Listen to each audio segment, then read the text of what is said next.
Acho que algumas pessoas simplesmente não nasceram para ter sucesso na vida.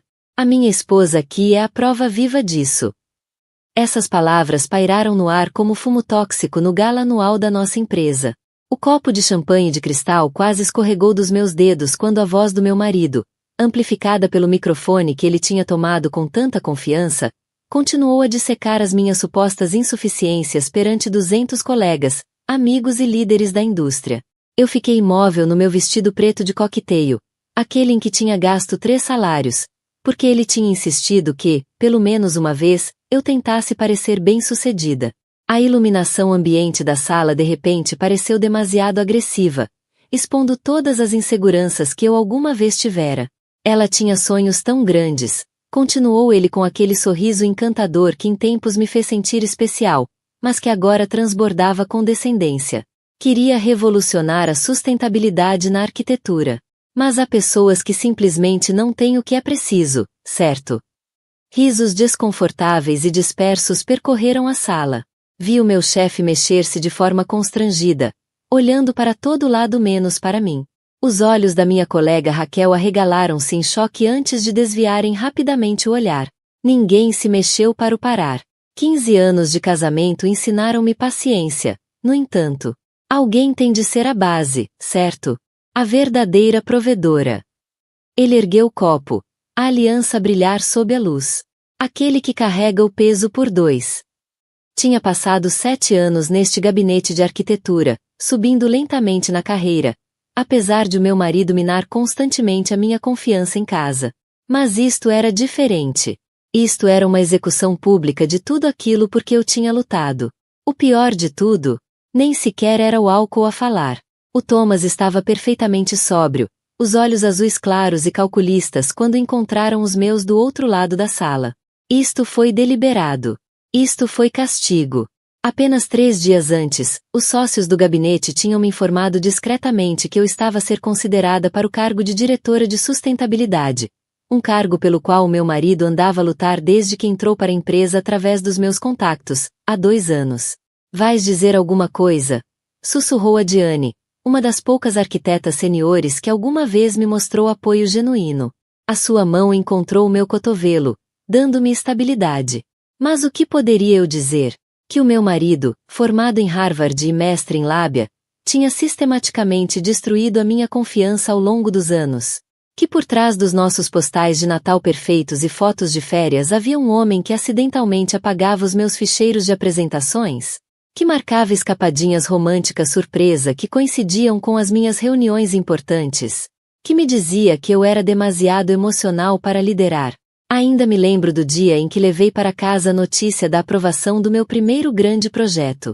Ele olhou do portátil e disse: "Isso é bom, querida. Embora me surpreenda que confie em algo tão importante a alguém que ainda está a encontrar o seu caminho." Sempre o elogio com veneno escondido, o insulto subtil embrulhado em suposto apoio. O microfone foi finalmente tirado das mãos dele pelo Marcos, o fundador do gabinete, que passou desajeitadamente para os anúncios sobre os resultados trimestrais. Senti o calor dos olhares e dos murmúrios enquanto me movia mecanicamente em direção à casa de banho das senhoras, as pernas a levarem-me apesar de sentirem que iam desintegrar-se debaixo de mim. Dentro de uma das cabines, encostei a testa divisória fria e fechei os olhos, recusando-me a deixar cair lágrimas. Isto não era apenas sobre um discurso humilhante. Isto era sobre anos de movimentos psicológicos de xadrez que eu nem sabia que estávamos a jogar. O meu telemóvel vibrou na clutch. Uma mensagem do Thomas. "Não faças uma cena. Falamos em casa." Algo partiu dentro de mim nesse momento. Não foi alto, nem dramático, mas com a quietude final de um fio esticado para além do seu limite. Caminhei até ao espelho, retoquei o batom e estudei o meu reflexo. Tinha 38 anos.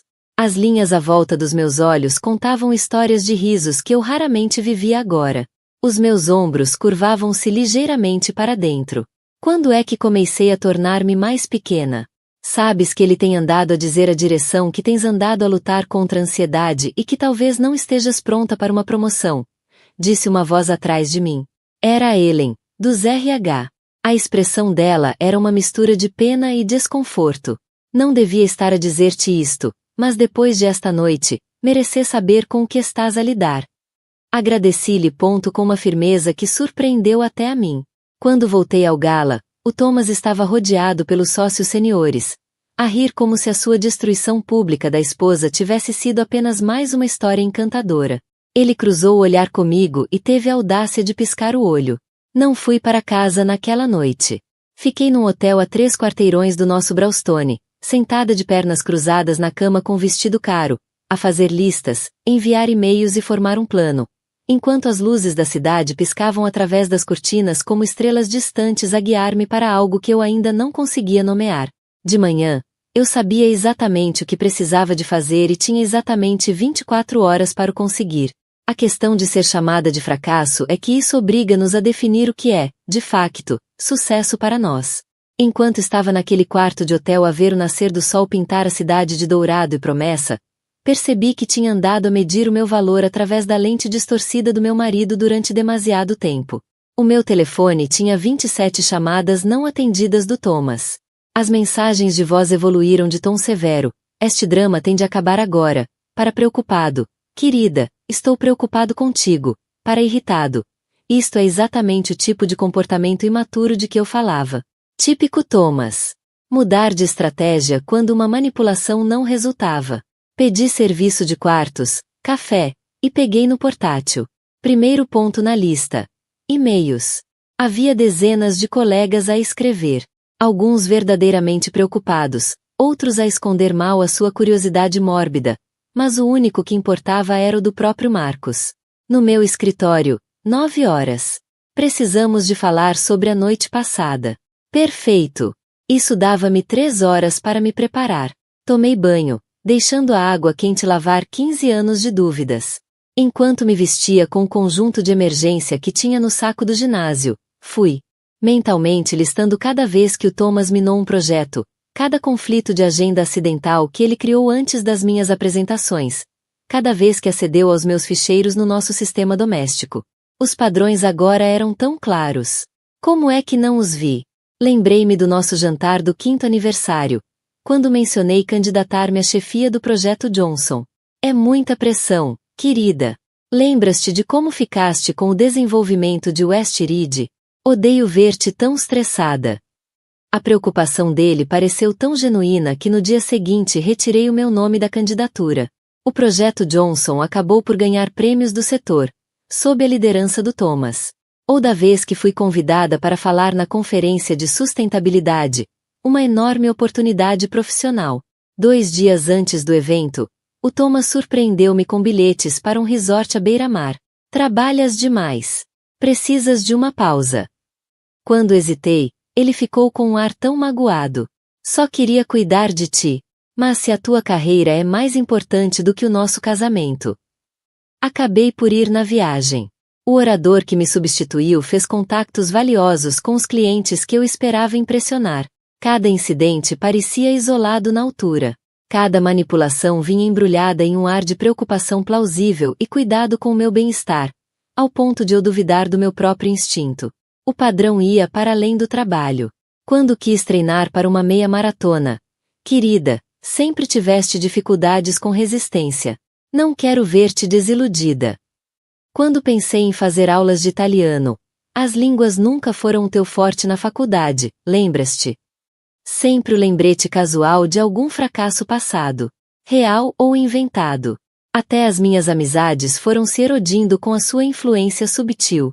A Melissa parece fazer-te sentir insegura, dizia ele depois de um almoço com a minha amiga da faculdade. Já reparaste como eides de forma diferente com o bem? Sempre tão ansiosa para impressionar. Aos poucos deixei de lhes ligar. Aos poucos, o meu mundo reduziu-se ao Thomas e ao círculo que ele aprovava. Cheguei ao escritório às 8h30.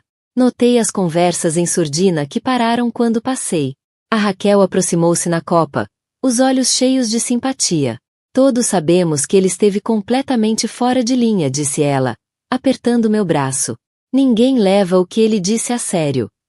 Mas levavam. Esse era o problema. O Thomas andava a plantar dúvidas sobre a minha competência há meses. A noite passada não foi um incidente isolado. Foi o culminar de uma campanha cuidadosamente orquestrada. Às 8h55, bati à porta do Marcos. O Thomas já lá estava, com um ar apropriadamente arrependido no seu fato perfeitamente ajustado. Querida, disse ele, levantando-se para me abraçar. Afastei-me, mantendo a distância profissional. O Marcos parecia desconfortável.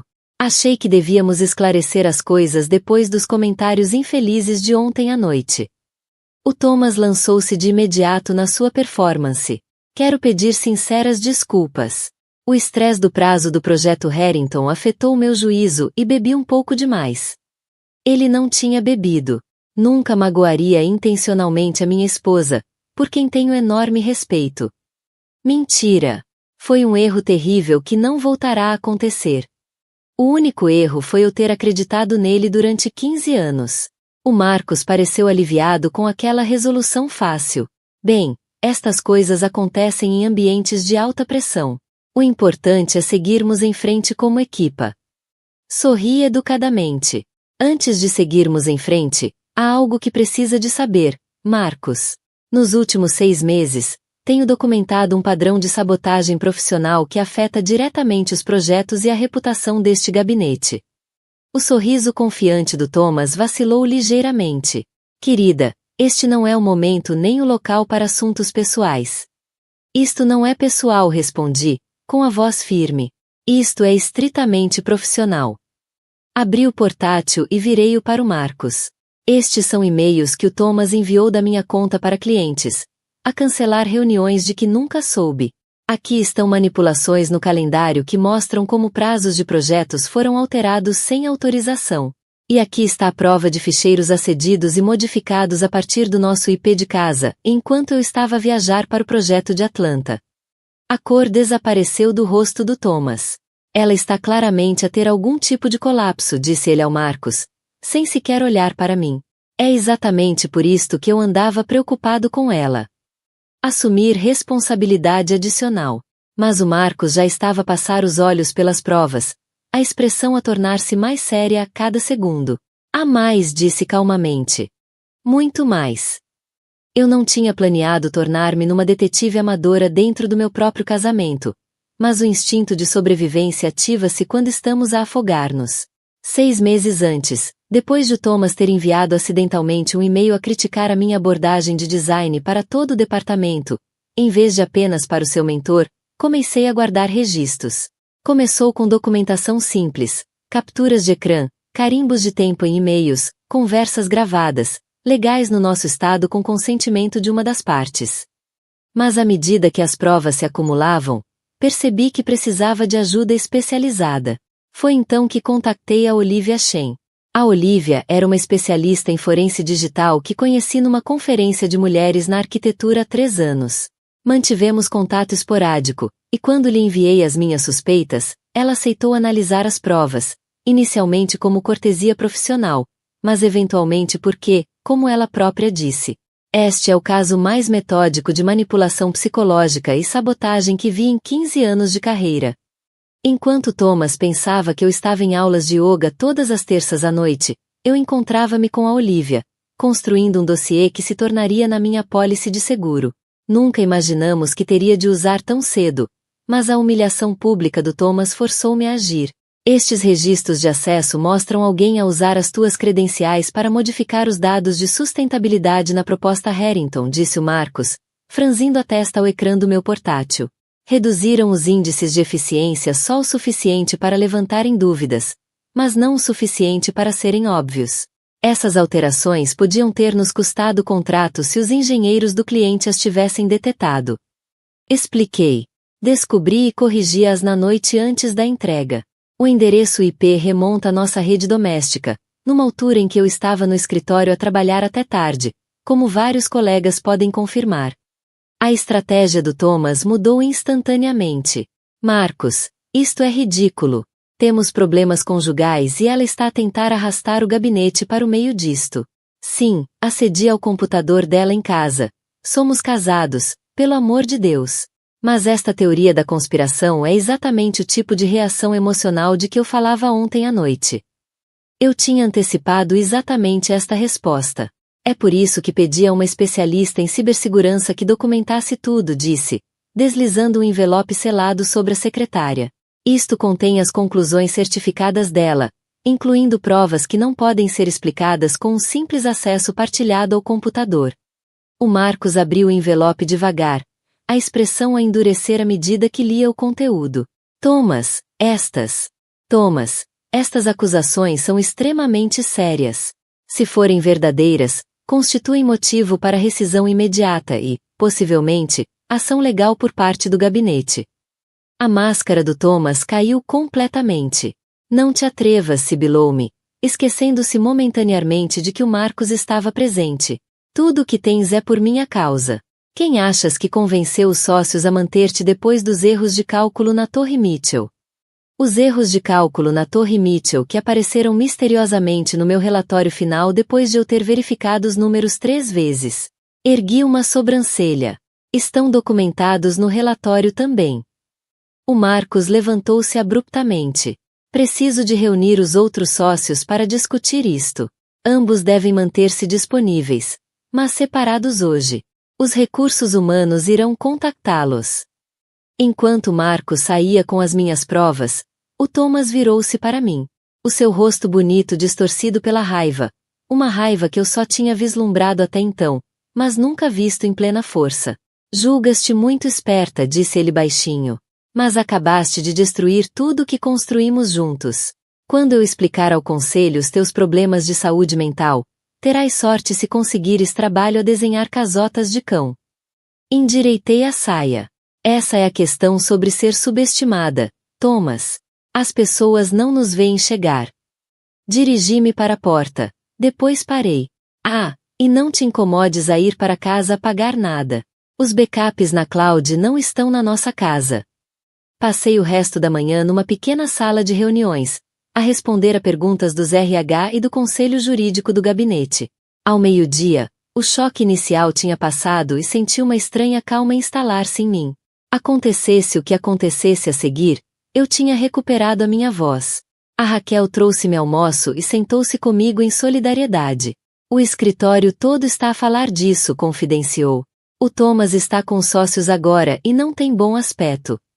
Chamaram alguém do projeto Harrington? Perguntei. O Alex e a Priya, ambos. E também trouxeram o diretor de IT. Ela hesitou. Há mais uma coisa que devia saber. O Thomas andava a dizer às pessoas que tinhas problemas com medicação prescrita. Já nem fiquei surpreendida. Deixa adivinhar. É por isso que estou paranoica e a inventar histórias. Ela acenou com a cabeça. Mas está a sair-lhe o tiro pela culatra. A Samantha da contabilidade contou aos RH que o Thomas tentou convencê-la a falsificar relatórios de despesas relacionados com as tuas reuniões com clientes no último trimestre. Disse que ele lhe garantiu que tinhas autorizado, mas quando ela confirmou contigo diretamente, tu não sabias de nada. Eu não sabia da Samantha. Quantas mais pessoas o Thomas tinha tentado manipular na sua campanha contra mim? Às 15h30, o meu telemóvel vibrou com uma mensagem de um número desconhecido. Código da porta de acesso ao terraço é 5829. Encontra-me lá às 16 horas. Importante. M. O Marcos queria reunir-se em privado, longe de olhos e ouvidos curiosos. Aquilo podia ser muito bom, ou muito mal. Enquanto subia no elevador até ao último andar, preparei-me mentalmente para todas as possibilidades. Melhor cenário. O Thomas ia ser despedido. Pior cenário. Íamos ser despedidos os dois, para evitar escândalo. Meio termo. Um compromisso desconfortável que exigiria continuar a interagir com meu marido. O ar da primavera estava fresco no jardim do terraço, um espaço projetado para receber clientes, com vistas deslumbrantes da cidade. O Marcos já lá estava, a olhar para o horizonte. O Thomas está a ser escoltado para fora do edifício neste momento, disse, sem rodeios. As contas profissionais dele foram suspensas e vamos fazer uma auditoria completa a todos os projetos em que ele tocou. O alívio invadiu-me, seguido imediatamente por uma nova ansiedade. E eu? O Marcos virou-se, com um ar mais velho e cansado do que alguma vez lhe tinha visto. Depende. A posição de diretora de sustentabilidade para a qual estávamos a considerar-te. Ainda estás interessada? Pesquei os olhos, momentaneamente atordoada. Depois de tudo o que aconteceu hoje. Especialmente depois de tudo o que aconteceu hoje, respondeu ele. Demonstraste uma resiliência e integridade extraordinárias nas circunstâncias mais difíceis imagináveis. São exatamente essas as qualidades que precisamos na liderança. Naquele momento, de pé, 22 andares acima da cidade que eu amava, senti algo mudar dentro de mim, algo fundamental e permanente. A mulher que entrou naquele gala na noite anterior já não existia. No seu lugar estava alguém mais forte, mais clara e sem medo do seu próprio poder. Sim, disse simplesmente. Estou interessada. Ótimo, assentiu Marcos. Porque o anúncio sai amanhã de manhã. Tens exatamente 24 horas para te preparares para o novo cargo. À medida que o sol começava a descer atrás do horizonte da cidade, lançando sombras compridas sobre o jardim do terraço, permiti-me um pequeno sorriso. O Thomas tinha me dado um prazo de 24 horas sem se aperceber, e eu estava prestes a cumpri-lo de uma forma que ele nunca poderia ter antecipado. A luz da manhã atravessava as janelas do meu, brownstone enquanto ajustava o meu blazer verde esmeralda e verificava o reflexo uma última vez. Hoje não era um dia qualquer. Era exatamente 24 horas desde que o Thomas me chamou publicamente de fracasso, e eu estava prestes a dar a minha resposta. Depois de sair do escritório ontem, fui diretamente à casa, mudei os códigos de segurança e chamei um serralheiro para substituir as fechaduras físicas. Depois, reuni metodicamente todas as provas que ainda não tinham sido guardadas digitalmente, notas, entradas de calendário, até os post-its passivo-agressivos que o Thomas deixava nos meus designs. Tens a certeza desta abordagem? Quando ele chegou à casa e se viu trancado do lado de fora, começaram as mensagens. Isto é infantil. Deixa-me entrar. Estás a fazer figura de parva. Tudo naquela casa é metade meu. Isto é ilegal. Os sócios vão ver isto como mais uma prova da tua instabilidade. Não respondi a nenhuma delas. Em vez disso, servi-me de um copo do caro Cabernet que ele sempre dizia estar desperdiçado no meu paladar não treinado e tomei um banho longo e luxuoso na banheira de imersão que ele insistia que precisava de ser substituída. De manhã, as ameaças tinham escalado para ações legais. Depois mudaram repentinamente para arrependimento. Podemos resolver isto, amor. Estava sob tanta pressão. Quando essas mensagens não tiveram resposta, ele tentou uma última abordagem. Fui eu que te fiz. Sem mim, não és nada. Essa última mensagem quase me fez rir. Ele ainda não percebia o que tinha acontecido. Achava que isto era sobre castigo, sobre vingança. Não conseguia compreender que eu simplesmente tinha finalmente assumido o meu próprio poder. Às 8h45 da manhã, cheguei ao escritório para a reunião geral marcada para as 9. A sala de conferências já se enchia de colegas curiosos, que tinham ouvido rumores mas não tinham confirmação dos acontecimentos de ontem. Sentei-me perto da frente, ignorando os sussurros e os olhares preocupados. Às 9 em ponto, o Marcos entrou com os outros 3 sócios e o chefe de RH. Os olhos dele encontraram os meus brevemente. Uma pequena troca de aceno passou entre nós. Obrigado a todos por virem, começou. Como muitos de vocês notaram, houve mudanças significativas de pessoal nas últimas 24 horas. Quero abordar estas diretamente antes que a especulação crie um ambiente de trabalho desconfortável. A sala ficou em silêncio, todos os olhos focados no Marcos. Ontem, foram-nos apresentadas alegações graves de sabotagem profissional e má conduta, apoiadas por provas substanciais. Após uma investigação completa, Thomas Reynolds foi despedido deste gabinete com efeito imediato. Um suspiro coletivo percorreu a sala. Mantive a expressão neutra, embora o meu coração batesse acelerado. Já começamos uma auditoria abrangente de todos os projetos em que ele esteve envolvido e entraremos em contato com os clientes afetados, se necessário, continuou Marcos. Embora não possa partilhar todos os detalhes por motivos legais, quero ser claro. Este gabinete não tolera comportamentos antiéticos de qualquer tipo, independentemente da posição ou dos contactos de alguém. Senti a mão da Raquel encontrar a minha debaixo da mesa, apertando-a gentilmente em apoio. Agora, olhando para o futuro, o tom do Marcos mudou, tornando-se mais positivo.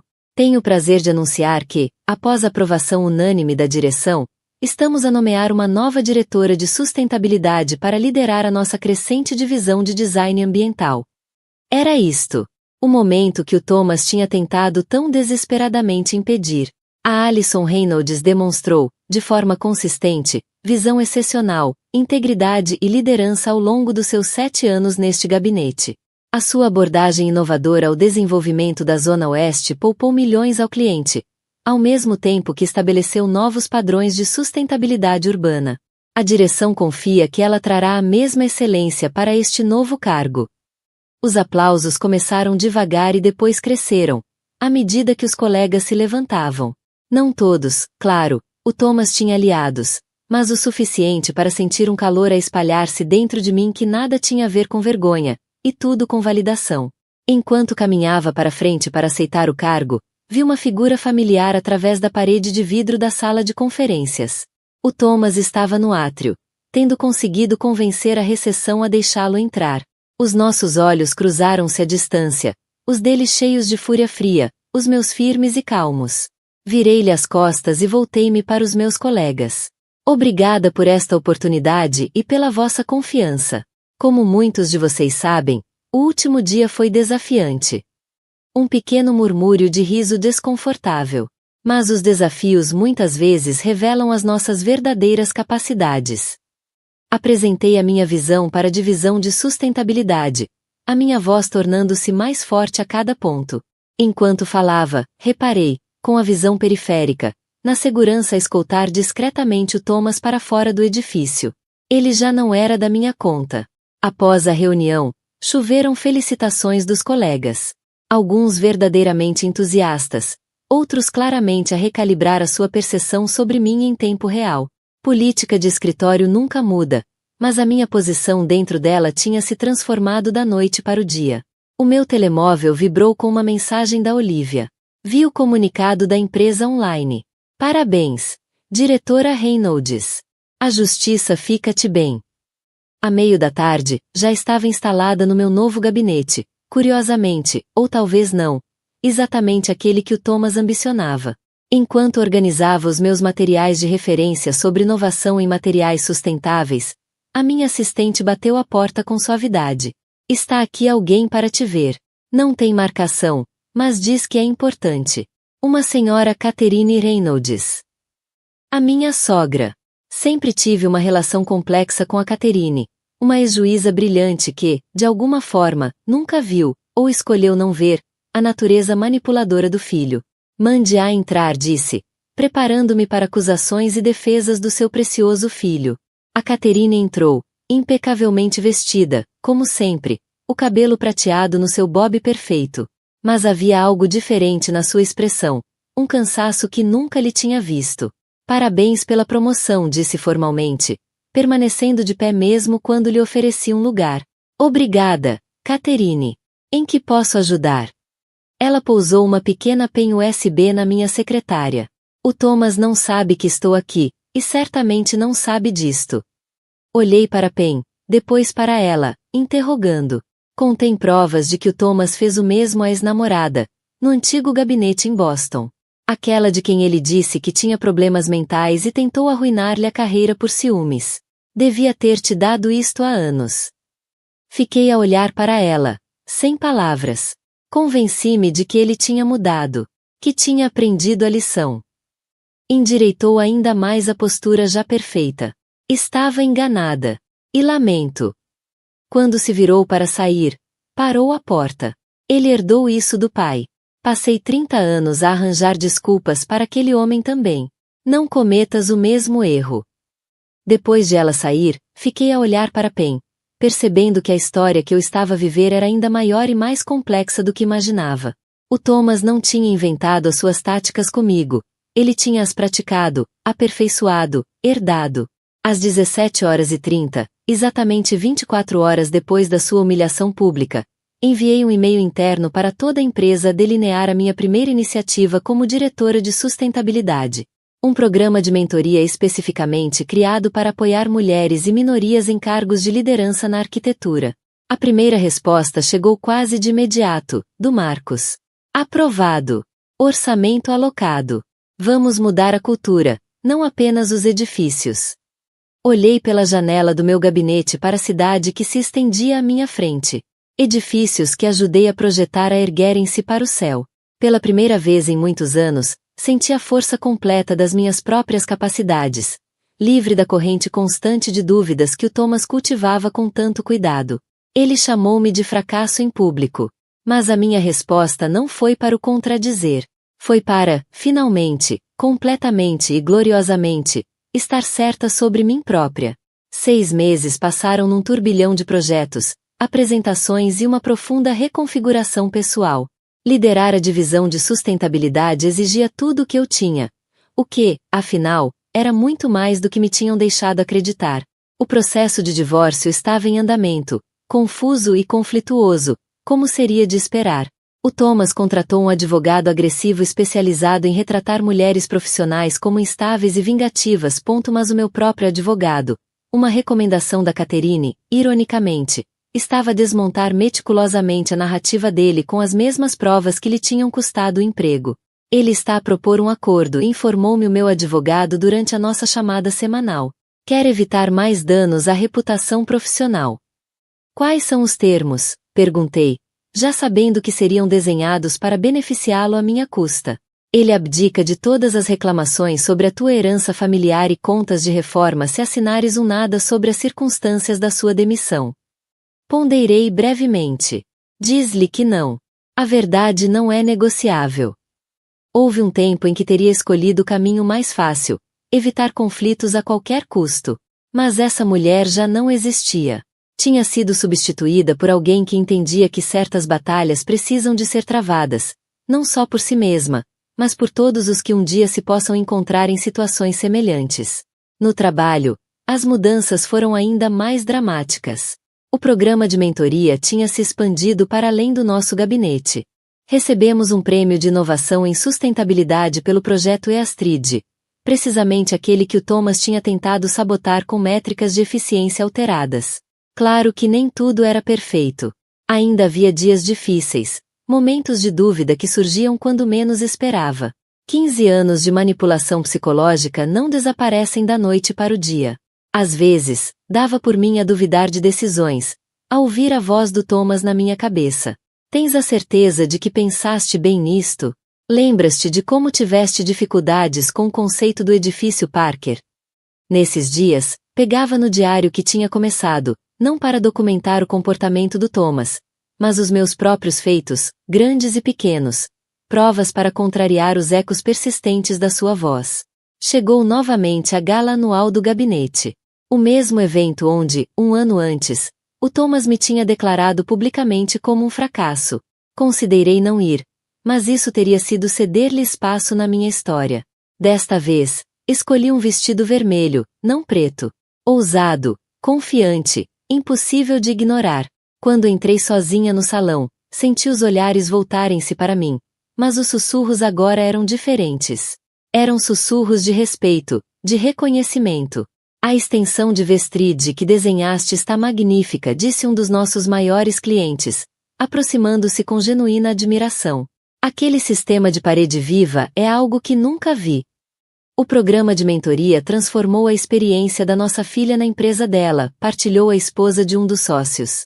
Diz que é a primeira vez que se sente verdadeiramente apoiada.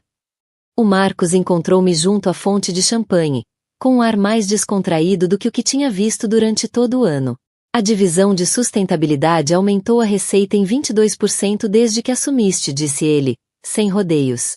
A direção está impressionada, e eu também. Obrigada por acreditares em mim, respondi. Ele abanou ligeiramente a cabeça.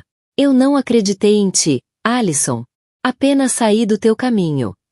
Mais tarde, à medida que o evento chegava ao fim, fui até o terraço para um momento de reflexão silenciosa.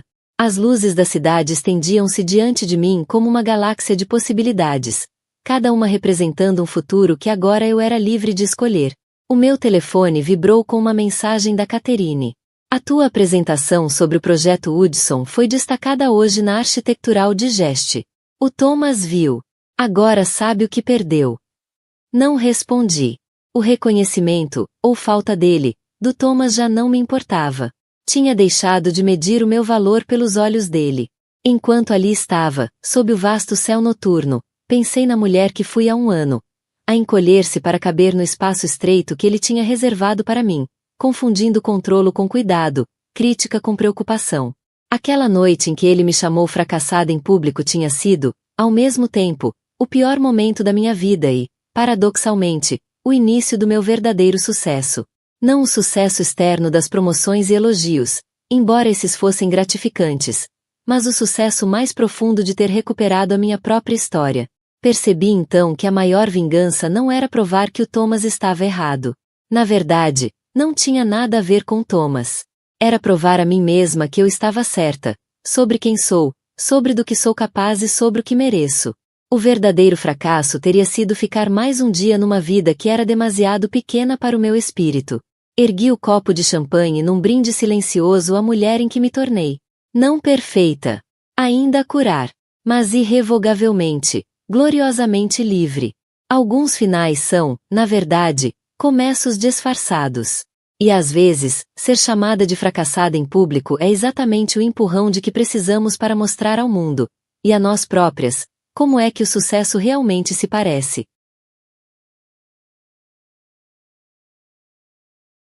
O sol estava a pôr-se sobre os arranha-céus de Manhattan, lançando um brilho dourado nas janelas da luxuosa penthouse onde Olivia Sinclair, uma mulher de 32 anos com cabelo castanho ondulado e olhos verdes penetrantes, contemplava a cidade que nunca dorme. Os seus dedos acariciavam distraidamente o colar de pérolas que o seu falecido tio, o magnata do imobiliário Theodore Sinclair, lhe tinha oferecido no seu último aniversário. Lágrimas silenciosas brotaram-lhe nos olhos ao recordar o homem que tinha sido a sua única família desde que os pais morreram num trágico acidente de avião quando ela tinha apenas 12 anos. Theodore Sinclair era conhecido pelo seu aguçado sentido para os negócios e pelo seu coração generoso. Tinha criado Olivia como se fosse sua filha, proporcionando-lhe uma educação de primeira classe e uma vida de privilégio. No entanto, também lhe tinha ensinado o valor do trabalho árduo e da compaixão. Olivia cresceu tornando-se numa mulher inteligente, determinada e bondosa, qualidades que o tio sempre admirou. Quando Theodore faleceu subitamente de um ataque cardíaco há 6 meses, Olivia viu-se novamente sozinha no mundo, com as chaves de uma fortuna avaliada em centenas de milhões de dólares. Os dias que se seguiram à morte de Theodore foram um turbilhão de luto, reuniões com advogados e a súbita percepção de que agora era responsável por um império. Olivia sentia o peso do legado do tio nos ombros, mas também uma profunda solidão que ameaçava consumi-la. Foi nesse momento de vulnerabilidade que o destino, ou talvez o oportunismo, trouxe Ethan Blackwood à sua vida. Ethan era tudo o que uma mulher podia desejar. Alto, de ombros largos, com cabelo preto ondulado e olhos azuis hipnóticos. O seu sorriso encantador e a personalidade magnética cativaram Olivia desde o primeiro momento em que se conheceram num evento de caridade. Apresentou-se como um empresário de sucesso na indústria tecnológica, mas o que realmente chamou a atenção de Olivia foi a sua aparente compreensão da dor e solidão que ela sentia. Ethan parecia saber exatamente o que dizer e como agir para confortar, preenchendo o vazio que a morte do tio deixará. O romance deles foi intenso e acelerado. Em poucas semanas, tornaram-se inseparáveis. Ethan levava a jantares românticos, surpreendia-a com presentes extravagantes e fazia-a sentir-se amada como nunca antes. Olivia, que sempre fora cautelosa em assuntos do coração, viu-se completamente envolvida na paixão avassaladora que sentia. Acreditava ter encontrado não apenas um amante, mas um parceiro, alguém que pudesse ajudá-la a navegar na sua nova realidade como uma das mulheres mais ricas de Nova York. Quando Ethan lhe propôs casamento apenas 3 meses depois de se conhecerem, Olivia não hesitou.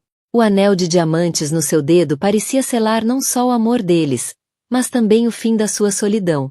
O casamento foi uma cerimônia luxuosa, mas íntima, realizada na propriedade do Sinclair nos Hamptons.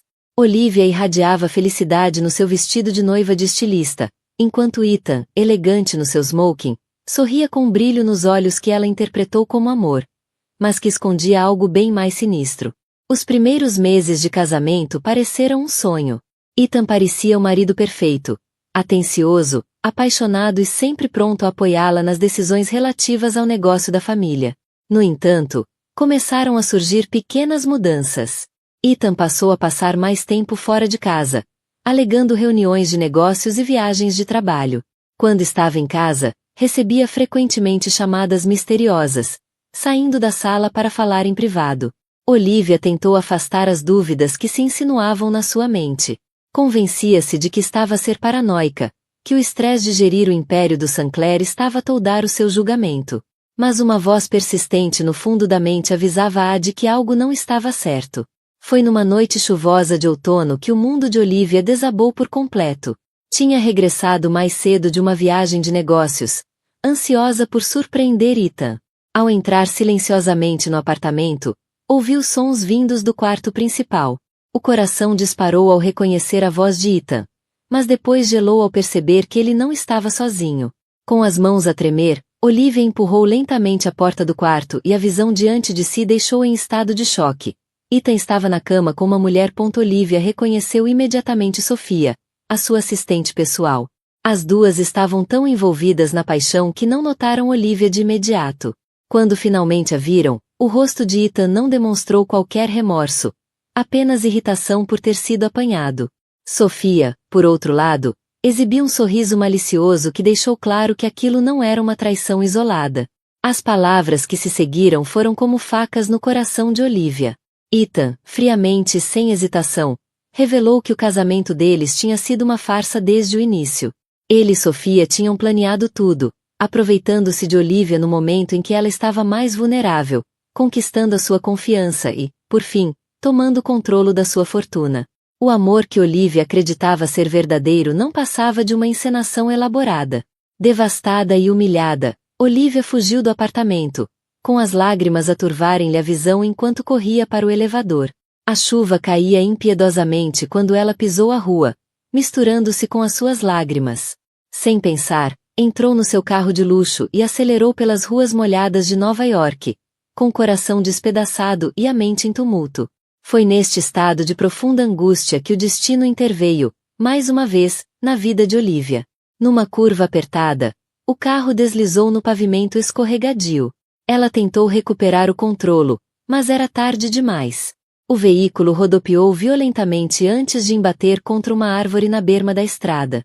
O impacto foi brutal, deixando Olivia inconsciente, presa nos destroços daquilo que em tempos fora símbolo da sua riqueza, mas que agora se tornará uma prisão mortal. Quando os paramédicos finalmente conseguiram retirá-la do metal retorcido, Olivia estava à beira da morte. A sua jornada estava apenas a começar. Uma jornada que a levaria dos píncaros do luxo aos abismos do desespero, antes de poder renascer, transformada pela adversidade e movida por um desejo inabalável de justiça. O som monótono e rítmico das máquinas de monitorização ecoava pelos corredores estéreis do Hospital Presbiteriano de Nova York. Na unidade de cuidados intensivos, Olivia Sinclair jazia inconsciente, o seu corpo frágil ligado a uma miríade de tubos e cabos. Os médicos moviam-se em seu redor com expressões graves, trocando olhares preocupados enquanto analisavam os resultados dos exames. O diagnóstico era sombrio: traumatismo craniano grave, múltiplas fraturas, e o mais preocupante, sinais de danos cerebrais extensos. A equipa médica preparava-se para uma longa batalha, sem saber se a paciente algum dia acordaria do coma profundo em que caíra. Enquanto Olivia lutava silenciosamente pela vida, o mundo exterior continuava a girar, alheio à tragédia pessoal que se desenrolava dentro das paredes do hospital. Na luxuosa penthouse que outrora chamara de lar, Ethan Blackwood e Sofia Martinez celebravam o sucesso do seu plano nefasto. O champanhe corria livremente enquanto brindavam a sua astúcia e a credulidade de Olivia. Ethan, com um sorriso frio nos lábios, já movimentava peças no tabuleiro financeiro, transferindo discretamente grandes somas de dinheiro para contas offshore. Sofia, entretanto, vasculhava os ficheiros pessoais de Olivia à procura de qualquer informação que pudesse reforçar ainda mais o controle sobre o Império Sinclair. Dias transformaram-se em semanas, e semanas em meses. A notícia do acidente de Olivia fora cuidadosamente suprimida graças à influência e ao dinheiro de Ethan. Para o mundo exterior, Olivia Sinclair encontrava-se numa longa viagem de negócios, incontactável devido à natureza delicada das transações que, supostamente, estava a gerir. Ethan desempenhava na perfeição o papel de marido preocupado, fazendo aparições ocasionais no hospital para manter as aparências, sempre cuidadoso para não revelar nenhum sinal da sua verdadeira natureza aos médicos e enfermeiros que cuidavam de Olivia. Foi durante uma dessas visitas performativas que o destino voltou a intervir na vida de Olivia. Enquanto Ethan falava com os médicos no corredor, discutindo friamente a possibilidade de desligar as máquinas caso não houvesse melhorias, algo extraordinário aconteceu dentro do quarto de Olivia. Os seus dedos moveram-se ligeiramente, um movimento quase imperceptível, mas que não passou despercebido à enfermeira presente. Nos dias que se seguiram, outros sinais de consciência começaram a surgir. Um tremor nas pálpebras, um leve aperto da mão que segurava a sua. A equipa médica mantinha um otimismo cauteloso, mas Ethan recebeu a notícia com uma mistura de frustração e preocupação. À medida que Olivia emergia lentamente do coma, tornou-se evidente que o acidente deixará marcas profundas. Quando finalmente abriu os olhos, semanas depois, o seu olhar estava vazio, desprovido do brilho e vitalidade que antes a definiam. Após uma série de exames, os médicos chegaram a uma conclusão alarmante. Olivia sofria de amnésia retrógrada severa. As suas memórias, a sua identidade, toda a sua vida antes do acidente tinham sido apagadas, deixando apenas um vazio confuso e aterrador. Ethan viu nisso uma oportunidade de ouro. Com uma atuação digna de Oscar, apresentou-se a Olivia como seu dedicado e amoroso marido, tecendo uma teia de mentiras sobre o passado dos dois. Contou-lhe histórias fabricadas do romance, memórias inventadas de momentos felizes que nunca existiram. Vulnerável e desorientada, Olivia agarrou-se a essas falsas memórias como uma náufraga se agarra a um pedaço de madeira à deriva em alto mar. No entanto, à medida que os dias passavam e a recuperação física de Olivia progredia, algo dentro dela recusava-se a aceitar plenamente a narrativa de Ethan. Eram as pequenas coisas, a maneira como ele evitava certos temas, o modo como o sorriso nunca chegava verdadeiramente aos olhos quando falava do seu suposto amor por ela. Essas pequenas inconsistências plantaram sementes de dúvida no seu subconsciente, embora ainda não tivesse capacidade de compreender o que significavam. Entretanto, nos bastidores, Ethan e Sophia trabalhavam incansavelmente para cimentar o controle sobre a fortuna de Olivia. Documentos foram falsificados, assinaturas forjadas, e uma teia complexa de transações financeiras foi construída para esconder o desvio massivo de fundos. Sabiam que corriam contra o tempo. Quanto mais Olivia recuperasse a memória, maior seria o risco de o plano desmoronar. Neste ponto crítico, Ethan tomou uma decisão que selaria o destino de todos os envolvidos. Numa noite escura e tempestuosa, convenceu os médicos a dar alta a Olivia, argumentando que o ambiente familiar do lar seria mais benéfico para sua recuperação. Com frieza e eficiência calculada, Ethan e Sophia executaram. A fase final do seu plano diabólico começou. Em vez de a levarem para casa, conduziram Olivia, ainda fraca e confusa, para zonas em decadência da cidade, sob a cobertura da escuridão. Pararam junto a um aterro abandonado nos arredores de Queens. Com uma crueldade que contrastava fortemente com a máscara de preocupação que usara até então, Ethan puxou Olivia para fora do carro. Incapaz de compreender o que se estava a passar, ela olhou para ele com uma mistura de medo e confusão. "Desculpa, querida", disse Ethan com um sorriso frio, "mas este é o fim da linha para ti." Com essas palavras, empurrou-a bruscamente para o chão lamacento do aterro. Olivia caiu, o corpo demasiado frágil para resistir. Lágrimas de dor e perplexidade escorriam-lhe pelo rosto enquanto observava, atônita, Ethan e Sophia voltarem para o carro. O rugido do motor a desaparecer na distância foi o último som que Olivia ouviu antes de o choque e a exaustão a consumirem novamente. Ali, abandonada entre os destroços e a imundície, encharcada pela chuva implacável, jazia a outrora poderosa herdeira do Império Sinclair. O seu corpo ferido e a mente destroçada eram tudo o que restava da sua antiga vida de luxo e privilégio.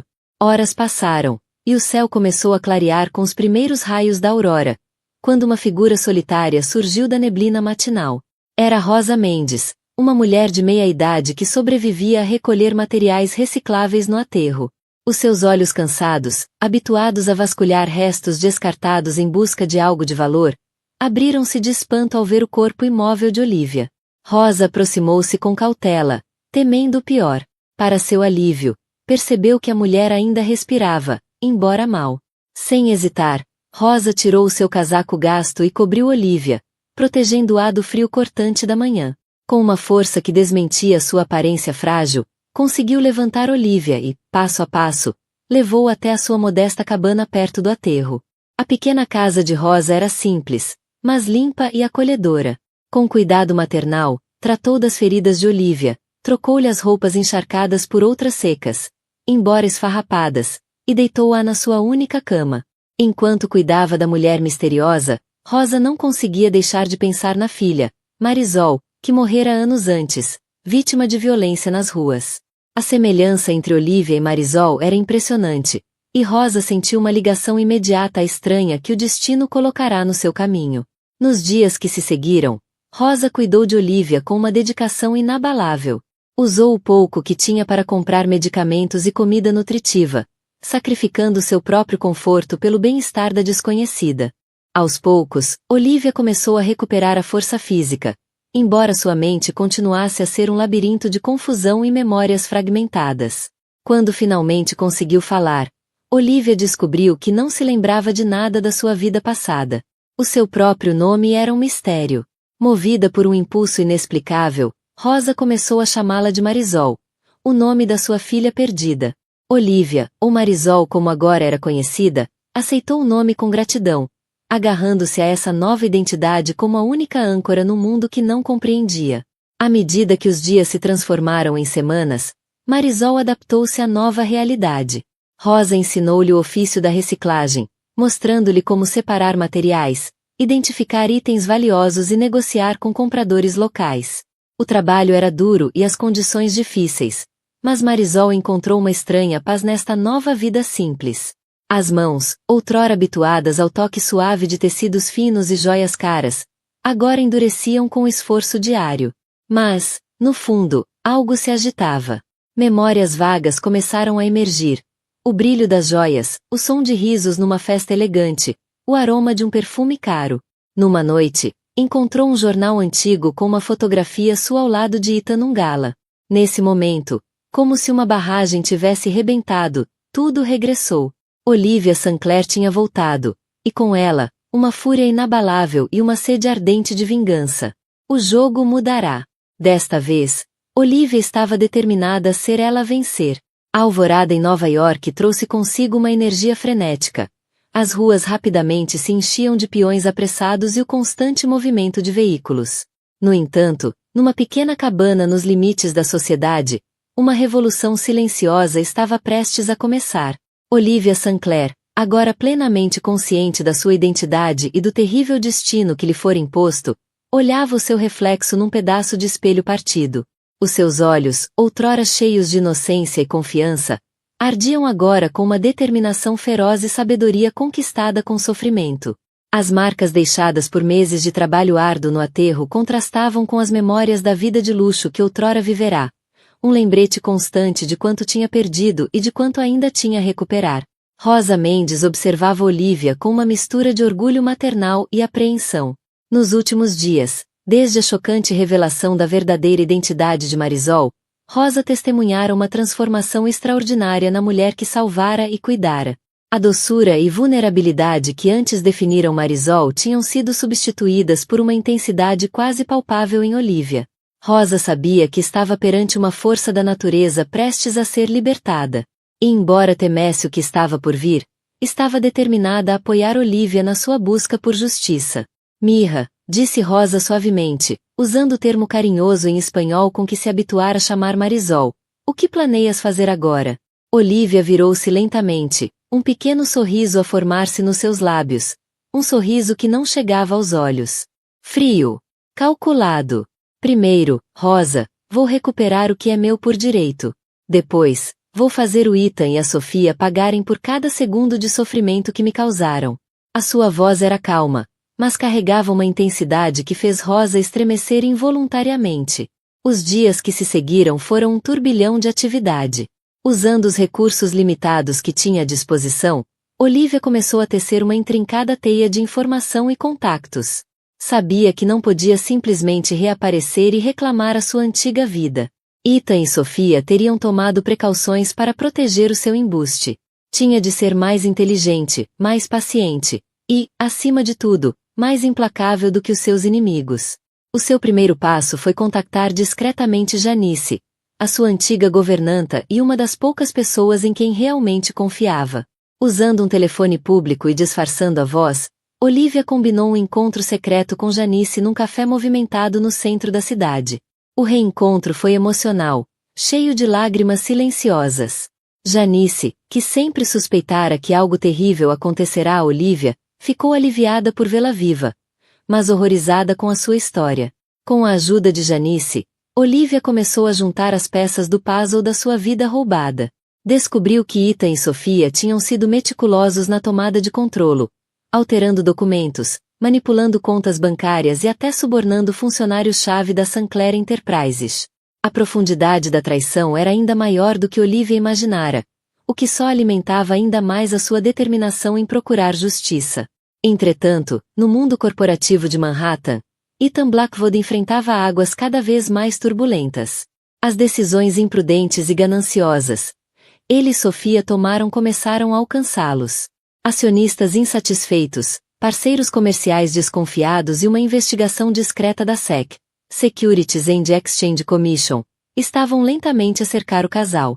Sofia, consumida pela paranoia, começou a pressionar Ethan para fugirem com o dinheiro que tinham acumulado. Já temos mais do que suficiente, insistia ela durante uma discussão acalorada na Penthouse. Podíamos ir para as Ilhas Caimão ou talvez para a Suíça. Para qualquer lugar, menos aqui. Ethan, no entanto, relutava em abrir mão do poder e do prestígio que tinha adquirido. A mesma ambição que outrora os unira no plano sinistro agora ameaçava separá-los.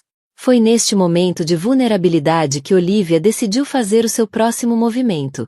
Usando as informações fornecidas por Janice e o seu próprio instinto aguçado, treinado por meses de sobrevivência, começou a semear dúvidas e desconfiança entre os associados mais próximos de Ethan.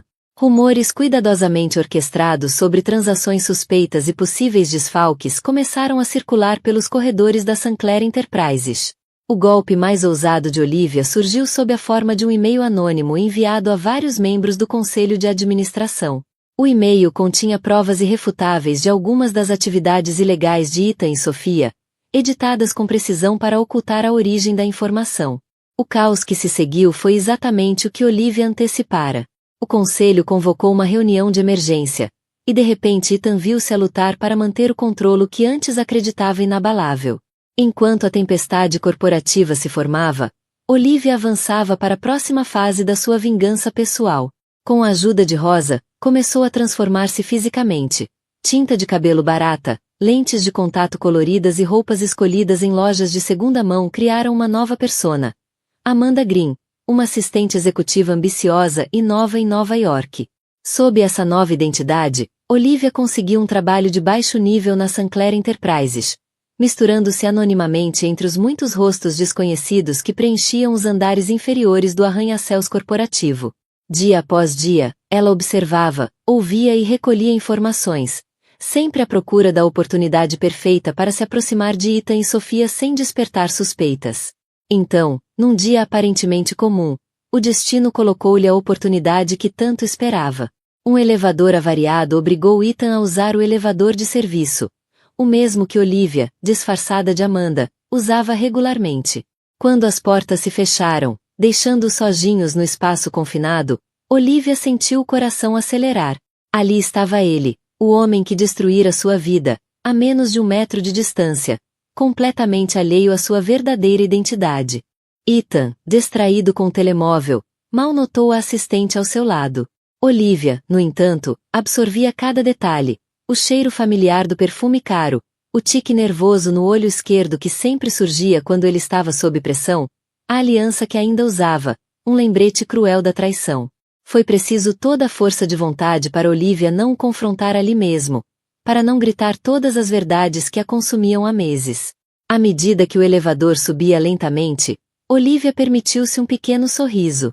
Aquele encontro fortuito não era apenas um teste à sua paciência. Era uma promessa. Uma promessa de que, por mais alto que Ethan tivesse subido, ela estaria lá para o arrastar de volta à realidade que ele tanto tentava evitar. O jogo apenas começara, e Olivia estava determinada a ser a última a ficar de pé quando o pó finalmente assentasse. Quando as portas do elevador se abriram, Ethan saiu apressado, sem lançar um segundo olhar. Olivia, porém, sabia que aquele breve momento mudará tudo. Estar tão perto do seu inimigo não despertara medo nem hesitação, solidificara sua determinação. Agora sabia com absoluta certeza que era capaz de enfrentar Ethan e Sofia no próprio terreno deles. Ao regressar à sua secretária, Olivia começou a traçar a próxima fase do plano. Sabia que teria de ser paciente, meticulosa e, acima de tudo, implacável. A vingança que procurava não era apenas pela fortuna roubada ou pelo estatuto perdido, era pela sua dignidade, pela sua identidade, e por todas as pessoas que Ethan e Sofia tinham pisado na sua busca desenfreada por poder e riqueza. O palco estava montado para um confronto que abalaria os alicerces do mundo corporativo de Nova York e redefiniria o significado de justiça para Olivia Sinclair. A transformação estava completa. De herdeira ingênua a estratega implacável, Olivia estava pronta para recuperar não só o que era seu por direito, mas também para forjar um novo destino a partir das cinzas da sua antiga vida. Os dias transformaram-se em semanas, e as semanas em meses, enquanto Olivia, sob o disfarce de Amanda Green, se infiltrava cada vez mais fundo na estrutura da Sinclair Enterprises. O seu desempenho exemplar e aparente dedicação ao trabalho não passaram despercebidos, e em breve foi promovida a posições de maior responsabilidade.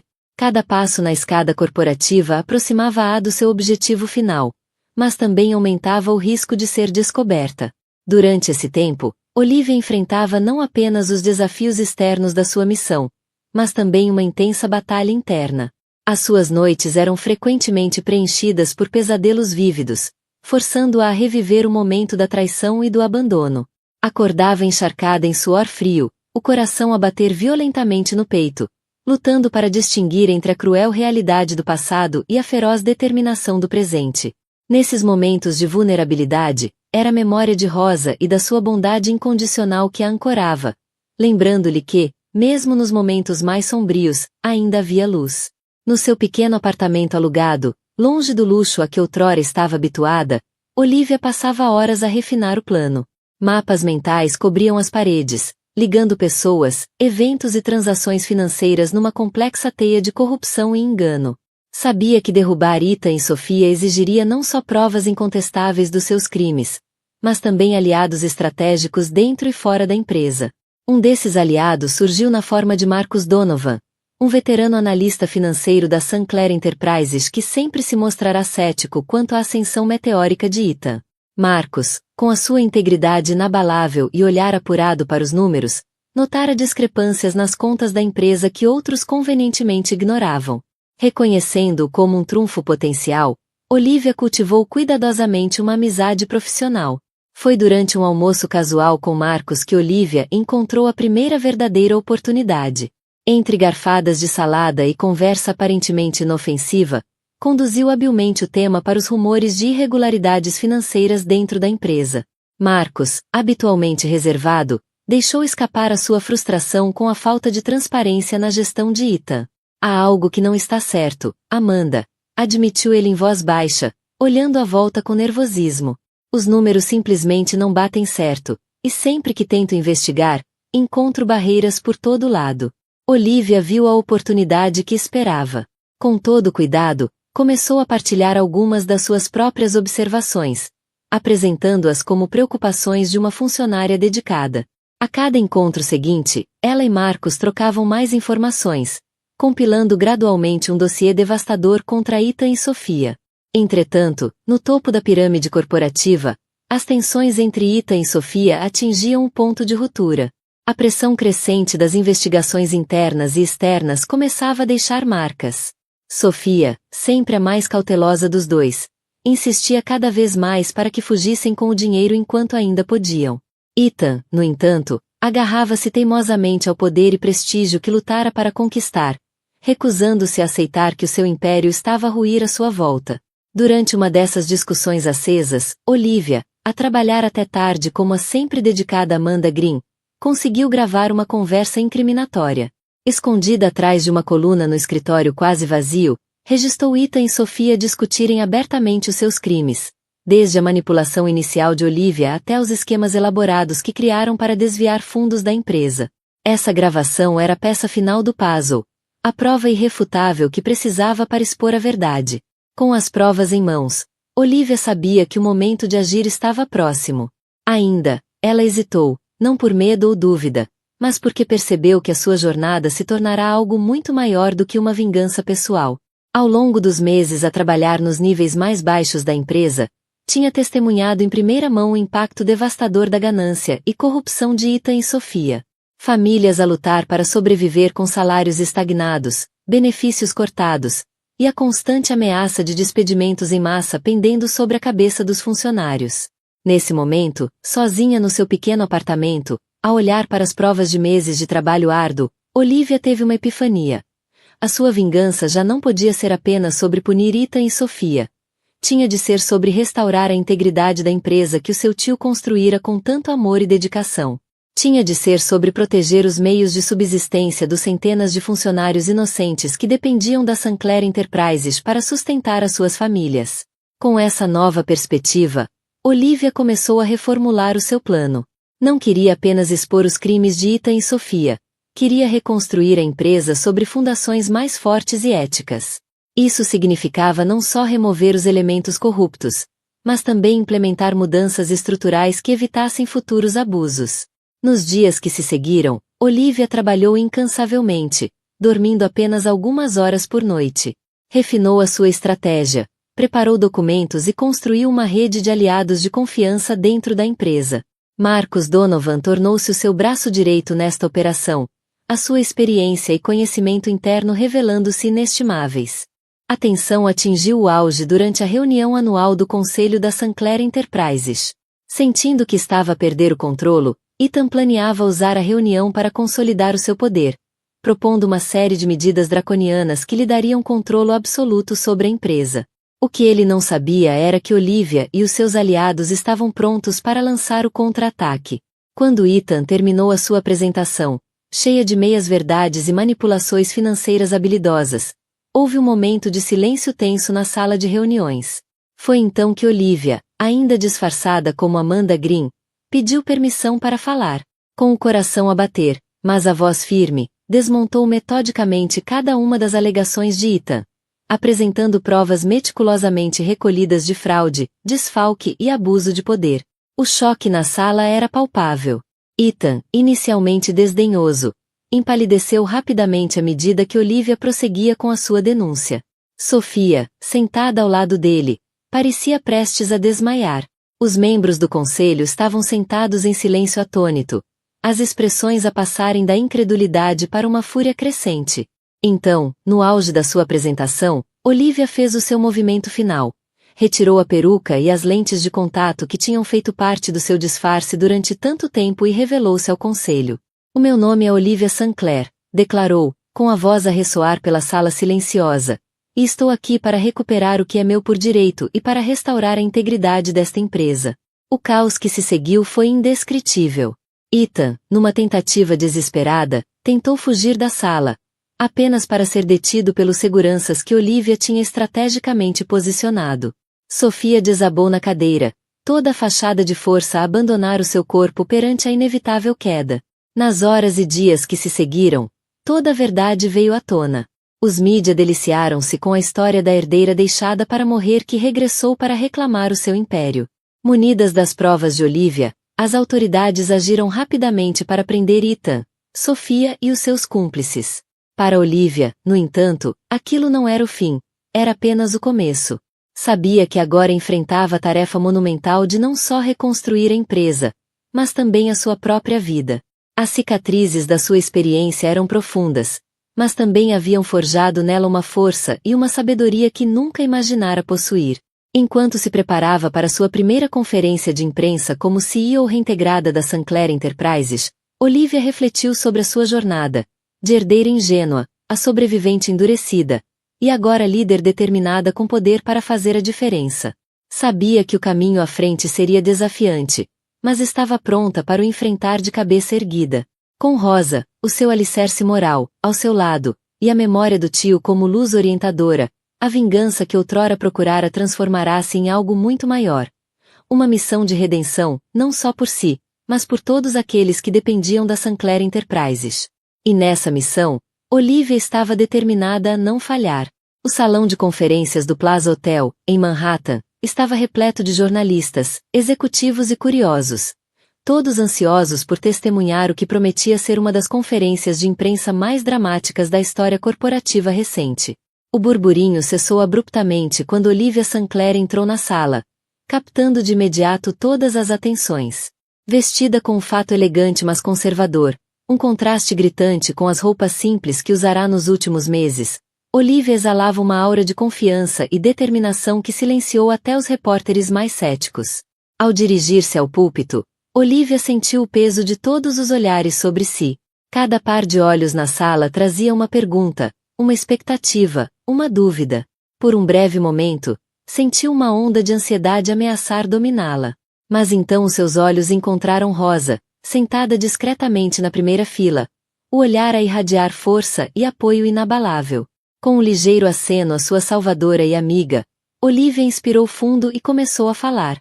Senhoras e senhores, a sua voz firme ecoou pelos microfones. O meu nome é Olivia Sinclair e estou aqui hoje não só para recuperar o meu lugar de direito como CEO da Sinclair Enterprises, mas para partilhar convosco uma história de traição, sobrevivência e, acima de tudo, redenção. Um silêncio palpável instalou-se na sala enquanto Olivia começava a relatar a sua odisseia, desde o casamento fraudulento com Ethan, a sua luta pela sobrevivência no aterro, e a infiltração eventual na empresa. À medida que Olivia expunha os crimes de Ethan e Sophia, apresentando provas reunidas com meticulosidade, as reações na sala variavam entre choque e indignação. Jornalistas digitavam freneticamente nos seus portáteis enquanto executivos trocavam olhares inquietos, sem dúvida a reavaliar as suas ligações passadas com os fraudadores. No entanto, foi quando Olivia começou a falar sobre o futuro da Sinclair Enterprises que a atmosfera na sala mudou visivelmente. O que me aconteceu, declarou com paixão, não foi apenas uma tragédia pessoal. Foi o sintoma de uma doença muito maior que assola muitas corporações hoje. A ganância descontrolada e a ausência de responsabilidade social. A sua voz tremeu ligeiramente com a emoção contida, ao continuar. Mas onde outros podem ver apenas destruição, eu vejo uma oportunidade. Uma oportunidade de reconstruir, não apenas esta empresa, mas de redefinir o que significa ser uma organização ética e responsável, corporação no século XXI. Olivia então apresentou a sua visão para a Sinclair Enterprises. Um compromisso renovado com práticas empresariais éticas, investimentos significativos em programas de bem-estar para os funcionários e uma iniciativa ambiciosa para tornar a empresa líder em sustentabilidade ambiental. Cada proposta era ousada, desafiando o status quo do mundo corporativo, mas apresentada com tal clareza e convicção que nem mesmo céticos mais endurecidos conseguiram desviar o olhar. À medida que Olivia falava, uma energia palpável começou a crescer na sala. Os jornalistas, inicialmente desconfiados, agora inclinavam-se para frente nas suas cadeiras, absorvendo cada palavra. Os executivos presentes, muitos dos quais tinham vindo esperar assistir à queda da Sinclair Enterprises, começavam agora a vislumbrar o nascimento de algo revolucionário. Foi nesse momento de otimismo crescente que o destino decidiu lançar o seu último desafio. As portas do salão de conferências abriram-se violentamente e Ethan Blackwood, algemado e escoltado por agentes da polícia, foi arrastado para dentro. A sua aparência era um reflexo grotesco do homem polido e confiante que fora. Cabelo desgrenhado, olhos vermelhos e uma fúria desesperada distorcendo-lhe os traços. Isto é tudo mentira! Gritou, a voz rouca de raiva. Ela está a manipular-vos a todos. Assim como eu a manipulei a ela. O caos instalou-se na sala. Os jornalistas saltaram das cadeiras, câmaras a disparar em todas as direções. A segurança agiu rapidamente para conter a situação. Mas Olivia permaneceu firme no púlpito, os olhos fixos em Ethan com uma mistura de pena e determinação inabalável. Quando os gritos de Ethan finalmente cessaram, um silêncio tenso encheu a sala. Todos os olhares voltaram-se para Olivia, à espera de ver como responderia àquela interrupção dramática. Com uma calma que surpreendeu até a si própria, Olivia dirigiu-se diretamente a Ethan. Tens razão numa coisa, Ethan. Houve manipulação. Deixou as palavras pairar no ar antes de continuar. Recuperando a compostura, Olivia voltou a dirigir-se à audiência. O que acabamos de testemunhar é um lembrete poderoso do custo humano da corrupção e da ganância. Isto não é apenas sobre números numa folha de cálculo ou ações a desvalorizar. Vidas reais são afetadas. Sonhos são destruídos. É por isso que a nossa transformação da Sinclair Enterprises vai além dos lucros. Trata-se de restaurar a confiança, não apenas com os acionistas, mas com cada funcionário, cliente e membro da comunidade que depende de nós. Ao concluir a sua apresentação, delineando planos concretos para transparência corporativa, responsabilidade social e inovação ética, a energia na sala transformará-se por completo. O ceticismo inicial dera lugar a um sentimento de possibilidade, até de esperança.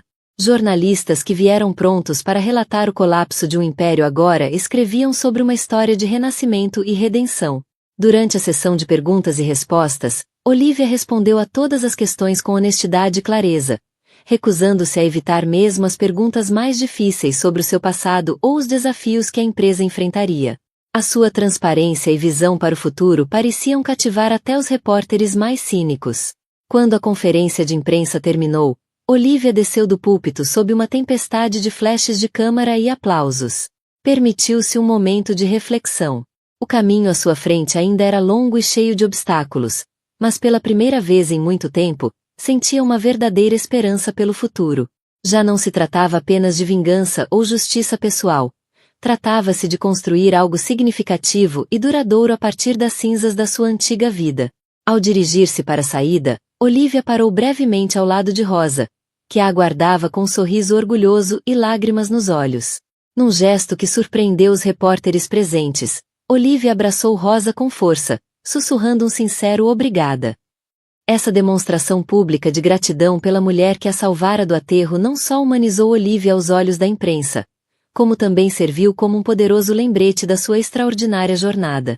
Ao sair para enfrentar uma multidão de jornalistas e fotógrafos, Olivia Sinclair estava pronta para o próximo capítulo da sua vida.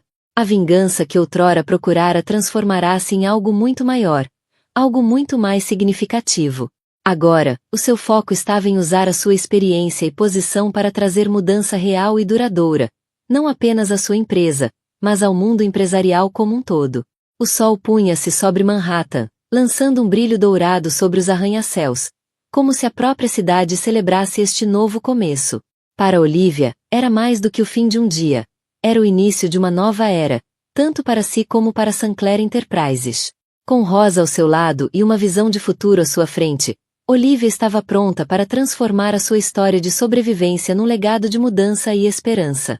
Os meses que se seguiram à dramática conferência de imprensa foram um turbilhão de atividade para Olivia Sinclair e a recém-reformada Sinclair Enterprises. O mundo corporativo assistia com uma mistura de ceticismo e fascínio enquanto Olivia implementava, uma a uma, as mudanças ousadas que prometera. A transformação da empresa não foi isenta de desafios. Houve resistência por parte de acionistas conservadores, ceticismo por parte de analistas de mercado e até sabotagem de concorrentes que temiam o potencial disruptivo das novas políticas da Sinclair. Ainda assim, Olivia enfrentou cada obstáculo com a mesma determinação e resiliência que a sustentara nos seus meses mais sombrios. Sabia que cada decisão tomada, cada reforma implementada, não era apenas sobre retomar o controle da sua empresa, era sobre redefinir o próprio conceito de sucesso corporativo no século XXI. Uma das primeiras e mais controversas medidas de Olivia foi implementar um programa de partilha de lucros para todos os funcionários, desde executivos de topo até trabalhadores de base. Esta decisão, inicialmente criticada por alguns como financeiramente imprudente, revelou-se rapidamente um golpe de gênio em termos de moral e produtividade. A Sinclair Enterprises depressa ganhou a reputação de ser um dos melhores lugares para trabalhar em Nova York, atraindo talentos de topo e inspirando uma lealdade sem precedentes entre os seus colaboradores. Ao mesmo tempo, Olivia lançou uma ambiciosa iniciativa de sustentabilidade ambiental. A Sinclair Enterprises não só assumiu o compromisso de se tornar uma empresa neutra em carbono num prazo de 5 anos, como também começou a investir fortemente em tecnologias verdes e startups focadas em soluções ambientais. Inicialmente recebida com ceticismo por investidores tradicionais, esta iniciativa depressa começou a dar frutos, posicionando a Sinclair na vanguarda de um mercado em rápido crescimento e atraindo uma nova geração de investidores conscientes do clima. Enquanto a empresa prosperava sob a sua liderança visionária, Olivia nunca esqueceu as suas origens, nem as lições que aprenderá durante o tempo passado no aterro.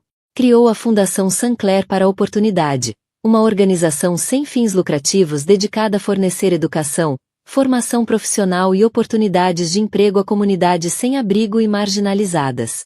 Rosa Mendes, a mulher que salvara Olivia no seu momento mais negro, foi nomeada diretora da fundação, trazendo a sua compaixão e experiência de vida para guiar a missão da organização. A história de Olivia Sinclair, a sua queda e ressurreição, tornou-se uma lenda moderna, inspirando livros, documentários e até um filme de Hollywood. Mas para Olivia, a verdadeira história não era sobre o drama da sua vingança. Era sobre as vidas que estava a ajudar a transformar através do seu trabalho. Um ano após recuperar o controle da Sinclair Enterprises, Olivia voltou a estar diante de uma sala cheia de jornalistas e analistas de negócios. Mas desta vez, o ambiente era totalmente diferente. Não havia ceticismo nem hostilidade nos olhos que a observavam, apenas expectativa. E talvez admiração.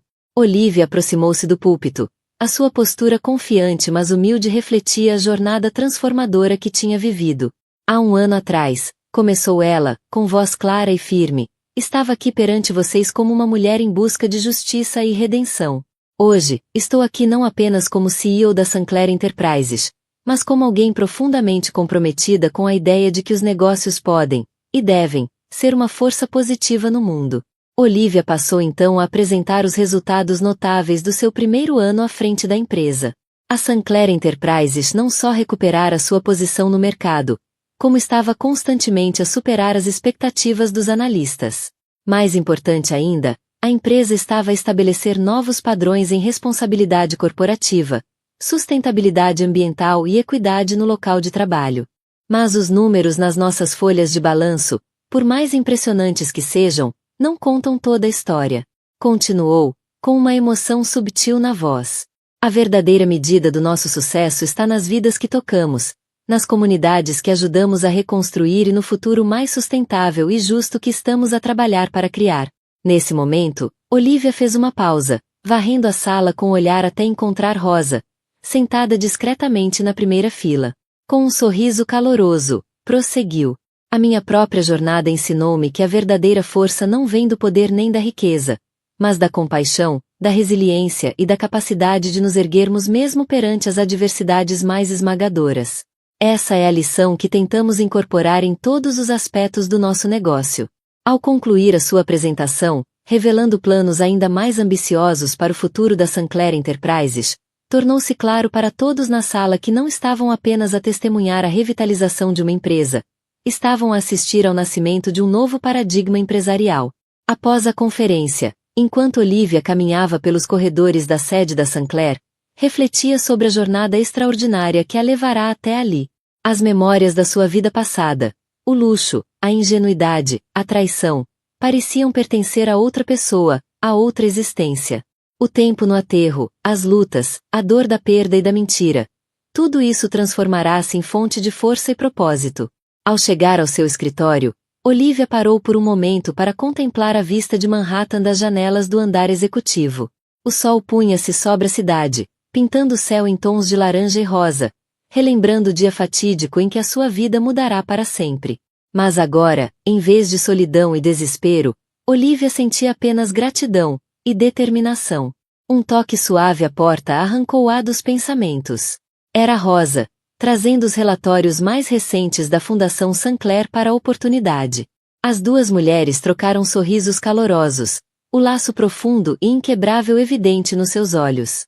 Como estamos, Rosa? Perguntou Olivia, verdadeiramente interessada no progresso da Fundação.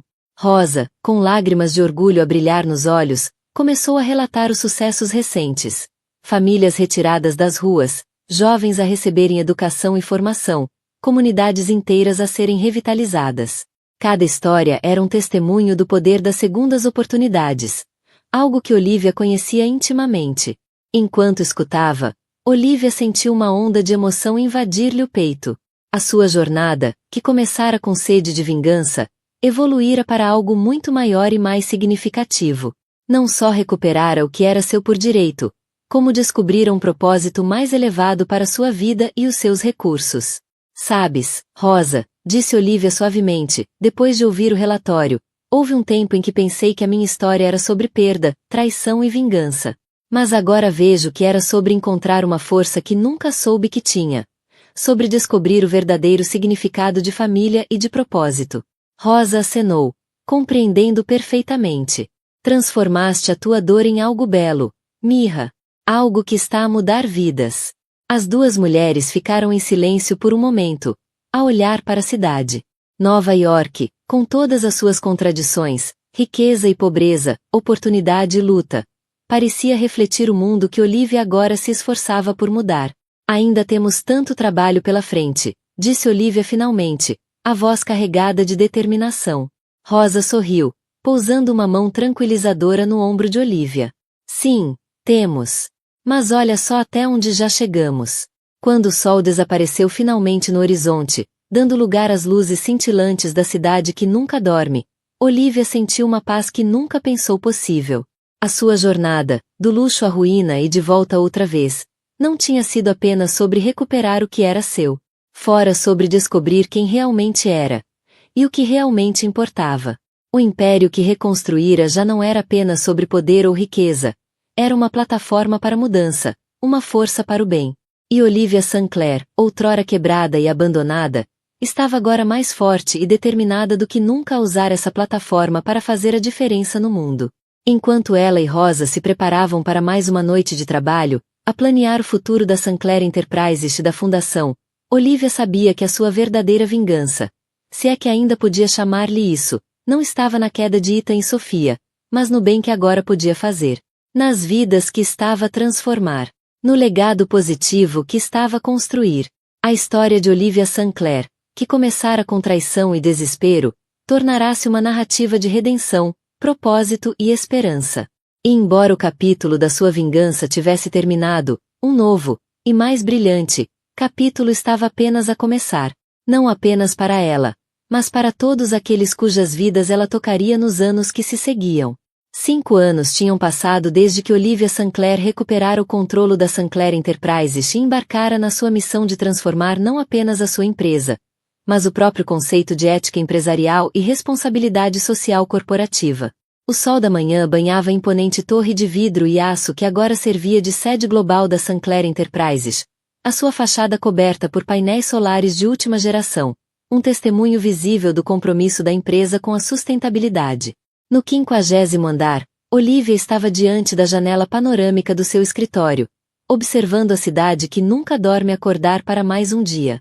Aos 37 anos, irradiava uma aura de confiança e serenidade que contrastava fortemente com a jovem vulnerável que fora apenas meia década antes. Os olhos, outrora sombreados pelo medo e pela dor, agora brilhavam com uma determinação calma e a sabedoria conquistada através da adversidade. Um leve bater à porta assinalou a chegada de Rosa Mendes, agora uma figura respeitada nos círculos filantrópicos de Nova York, graças ao seu incansável trabalho como diretora da Fundação Sinclair para a Oportunidade. As duas mulheres trocaram sorrisos calorosos, o vínculo entre elas mais forte do que nunca. Preparada para o grande dia, Mirra? Perguntou Rosa, com a voz carregada de orgulho maternal. Olivia acenou, respirando fundo. Tão preparada quanto alguma vez estarei, Rosa. Ainda me custa acreditar que chegamos até aqui. O grande dia a que se referiam era a inauguração oficial do Complexo Comunitário Sinclair, um projeto ambicioso que combinava habitação acessível, centros de formação profissional, clínicas de saúde e espaços verdes, tudo concebido para revitalizar um dos bairros mais negligenciados de Nova York. Era o culminar de anos de trabalho árduo, planeamento meticuloso e uma visão inabalável de um futuro mais justo. Ao sair do escritório rumo à cerimônia de inauguração, Olivia não conseguiu evitar refletir sobre a jornada extraordinária que a levará até ali. Lembrava-se vividamente dos dias sombrios no aterro, da luta para recuperar a sua identidade e o seu lugar no mundo. Cada desafio, cada obstáculo superado tornará-se uma lição, moldando-a na líder em que se transformará. Sob a liderança de Olivia, a Sinclair Enterprises transformará-se num modelo global de negócio ético e sustentável. A empresa não só liderava os seus setores em inovação e rentabilidade, como também estabelecera novos padrões em práticas laborais, sustentabilidade ambiental e responsabilidade social. O programa de partilha de lucros que Olivia implementara no seu primeiro ano como CEO inspirara uma onda de mudanças semelhantes em corporações por todo o mundo. Ao chegar ao local da inauguração, Olivia foi recebida por uma multidão entusiasta. Moradores locais, funcionários da Sinclair, dignitários da cidade e jornalistas, todos reunidos para testemunhar aquilo que muitos já chamavam de um milagre Sinclair. À medida que se dirigia ao palco, Olivia cumprimentava as pessoas, parando para ouvir as suas histórias, com os olhos a encherem-se de lágrimas ao perceber o impacto tangível do seu trabalho. No palco, diante de milhares de espectadores e câmaras de televisão, Olivia preparava-se para discursar. Ao seu lado estavam Rosa, membro-chave da sua equipa e, para sua surpresa e profunda emoção, várias das pessoas em situação de sem-abrigo que conhecera durante os meses no aterro, agora transformadas, graças aos programas da Fundação Sinclair. Há 5 anos, começou Olivia, com a voz clara e cheia de emoção, eu estava num lugar muito diferente. Não apenas fisicamente, mas emocional e espiritualmente. Eu tinha perdido tudo, ou pelo menos assim pensava. Fez uma pausa, os olhos encontrando os de Rosa na plateia. O que descobri nesses dias escuros foi que a nossa verdadeira riqueza não está nas nossas contas bancárias ou nos títulos que possuímos. Está na nossa capacidade de nos erguermos, de ajudar os outros e de criar mudança significativa no mundo que nos rodeia. À medida que Olivia prosseguia o discurso, explicando os recursos e oportunidades que o novo complexo proporcionaria à comunidade, não conseguiu evitar pensar em Ethan e Sofia. O seu ex-marido e cúmplice tinham sido condenados pelos seus crimes e cumpriam agora penas de prisão. Olivia tinha percebido que a vingança que outrora procurara não lhe trouxera a paz que esperava. Em vez disso, foi através do perdão, não apenas deles, mas de si própria, e do compromisso em criar algo positivo a partir da sua experiência que encontrou verdadeira cura e propósito. Este complexo, concluiu Olivia, com a voz embargada pela emoção, é mais do que um conjunto de edifícios. É um símbolo de esperança, de segundas oportunidades, da nossa capacidade coletiva de criar mudança quando nos unimos por um propósito comum. É uma prova viva de que as nossas maiores adversidades podem tornar-se nas nossas maiores forças, se escolhermos usar as nossas experiências para elevar os outros. Quando Olivia cortou a fita, inaugurando oficialmente o complexo comunitário Sinclair, a multidão explodiu em aplausos. Fogo de artifício colorido iluminou o céu, pintando a manhã nova-iorquina com tons vibrantes, reflexo da esperança e promessa que o momento representava. Mais tarde, nessa noite, após as celebrações e entrevistas, Olivia encontrava-se novamente no seu escritório, contemplando o panorama iluminado da cidade. Rosa juntou-se a ela, trazendo 2 taças de champanhe para um brinde privado. As segundas oportunidades, propôs Rosa, erguendo o copo. E a fazer a diferença, acrescentou Olivia, com um sorriso sereno nos lábios.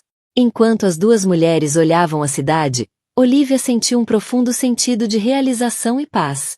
A sua jornada, que começara com dor e traição, transformará-se em algo belo e significativo. Não só reconstruir a sua vida e a sua empresa, como também encontrar um propósito maior. O império que agora comandava já não era apenas sobre negócios e riqueza, era sobre esperança e transformação. A cada vida tocada, a cada comunidade revitalizada, Olivia sentia que honrava o legado do seu tio e criava algo que perduraria muito para além dela. Quando o relógio marcou a meia-noite, sinalizando o início de um novo dia, Olivia Sinclair sabia que a sua história estava longe de terminar. Na verdade, sentia que estava apenas a começar. Com Rosa ao seu lado e uma visão clara para o futuro, estava pronta para enfrentar qualquer desafio que surgisse, sempre com o objetivo de construir um mundo mais justo, sustentável e compassivo. A vingança que outrora a alimentara evoluíra para algo muito mais poderoso, um compromisso inabalável com a mudança positiva. E nessa transformação, Olivia encontrou não apenas redenção, mas uma verdadeira razão para viver. Enquanto as luzes de Nova York cintilavam como estrelas abaixo, Olivia sorriu, grata pelo caminho que a levará até ali e ansiosa pelo futuro que ajudaria a moldar. A sua jornada, do luxo à ruína e de volta, não fora o fim, mas apenas o início, de algo verdadeiramente extraordinário. Olá a todos! Espero que tenham gostado desta história poderosa. A jornada de Olivia Sinclair mostra-nos que, mesmo nas situações mais difíceis, podemos encontrar a força para nos reerguermos e fazer a diferença. Agora queremos ouvir-vos. Partilhem nos comentários um momento da vossa vida em que superaram um grande desafio. Como é que essa experiência vos transformou? A vossa história pode inspirar alguém que esteja a passar por um momento difícil agora.